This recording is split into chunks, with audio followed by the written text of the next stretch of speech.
टसिदेले नमस्कार टिबेट टिभीको नेपाली प्रसारणमा स्वागत छ। यस हप्ताको तिब्बत परम्परा दलामा ज्यू र केन्द्रीय तिब्बती प्रशासनको साप्ताहिक समाचारहरूका साथ म लुडो सङ्घको उपस्थित भएको छु। सुरु गरौँ यस हप्ताका प्रमुख समाचारहरू संक्षेपमा। चिनिया हिरासतमा राजनीतिक बन्दी गेशे फेन्डे ग्याल्सेनको निधन। सिचुङ पेम्बा छिरिङद्वारा इङ्ल्यान्ड, संयुक्त राज्य अमेरिका र क्यानाडाको आधिकारिक भ्रमण सुरु। केन्द्रीय तिब्बती प्रशासनले नवनिर्वाचित चेक राष्ट्रपति पेटर पावेललाई बधाई व्यक्त। केन्द्रीय तिब्बती प्रशासनका सिक्योङद्वारा ठिक्से रिम्बुछे र अरुणाचल प्रदेशका पूर्व मन्त्री स्वर्गीय कर्मा वाङचुकलाई पद्मश्री पुरस्कार प्रदान गरेकोमा बधाई व्यक्त। तिब्बती दूतावास कार्यालय लन्डनद्वारा फिनल्यान्ड र पोल्यान्डमा तिब्बत आउटरिच कार्य सुरु। न्युयोर्कमा रहने तिब्बतीहरूले अमेरिकी काङ्ग्रेसका सदस्य जिम मैकगवर्नलाई सम्मान समारोहको आयोजना। अब समाचार विस्तारमा।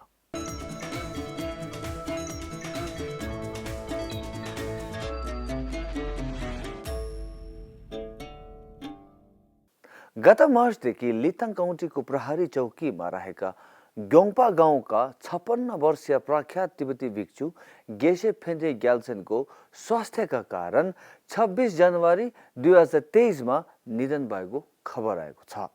प्राधिकरणले उनको शव उनको जन्मभूमि ग्योङपामा पुर्याएको थियो, तर 3 दिनसम्म मृतकलाई भेट्न प्रतिबन्ध लगाएको थियो र केही दिनपछि शव बेजिङ लगिएको छ।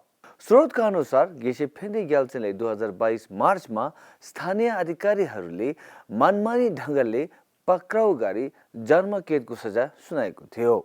गत हप्ता आइतबार केन्द्रीय तिब्बती प्रशासनका सिचुङ पेम्बा छिरिङले इङ्ल्यान्ड, अमेरिका र क्यानाडाको आधिकारिक भ्रमण सुरु गर्नुभएको छ। इङ्ल्यान्डमा आइपुगेपछि सिचुङले अक्सफोर्ड युनियनको भ्रमणका साथै उनले तिब्बतको बारेमा भाषण दिनुभएको थियो। इङ्ल्यान्डको भ्रमणपछि अमेरिका र क्यानाडाको लागि प्रस्थान गर्नुहुनेछ र उनी सरकारी अधिकारीहरूसँग र अमेरिका र क्यानाडा दुवैमा रहेका तिब्बती समुदायहरूसँग भेट्ने कार्यक्रम छ। यसै हप्ता मङ्गलबार केन्द्रीय तिब्बती प्रशासनका सिचुङ पेम्बा छिरिङले चेक गणतन्त्रका नवनिर्वाचित राष्ट्रपतिलाई बधाई दिँदै पत्र लेख्नु भएको छ। सो पत्रमा सिचुङले नयाँ राष्ट्रपतिद्वारा महान वास्लाव हावेलको भावनाले अगाडि बढाउने र युरोप र विश्वभरको शान्तिमा महत्त्वपूर्ण योगदान दिने आशा व्यक्त गर्नुभएको छ।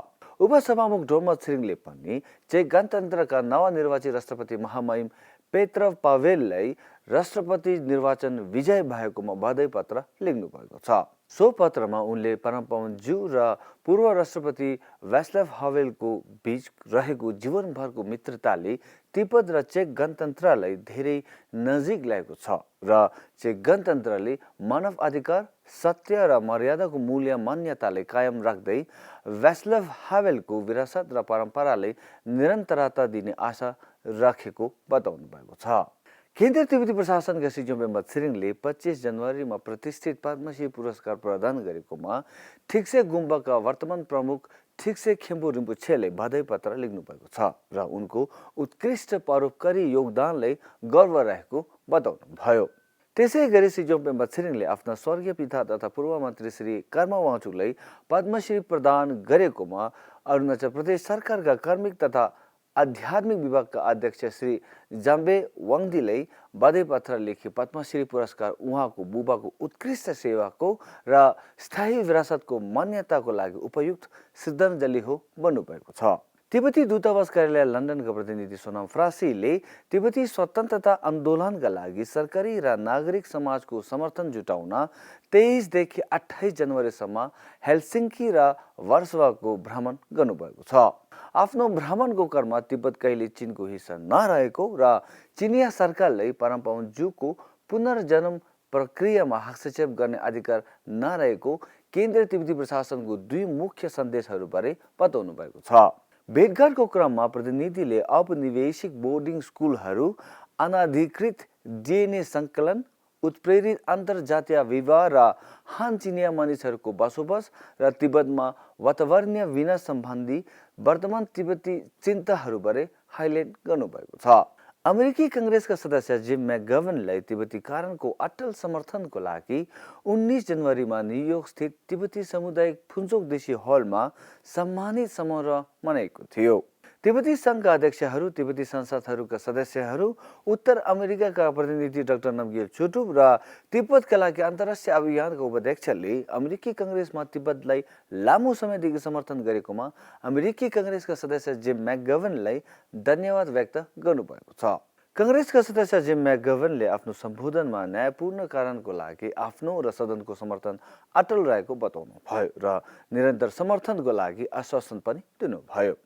उनले नयाँ विधेयकको महत्त्व राख्दै तिब्बती अमेरिकीहरूलाई विधेयक पारित गर्न सम्बन्धित अधिकारीहरूको समर्थन जुटाउन आग्रह पनि गर्नुभयो। हस्त यसैको साथ आजको लागि नेपाली साप्ताहिक समाचार यति नै। अर्को हप्ता फेरि भेटौँला। टासिदेली नमस्ते।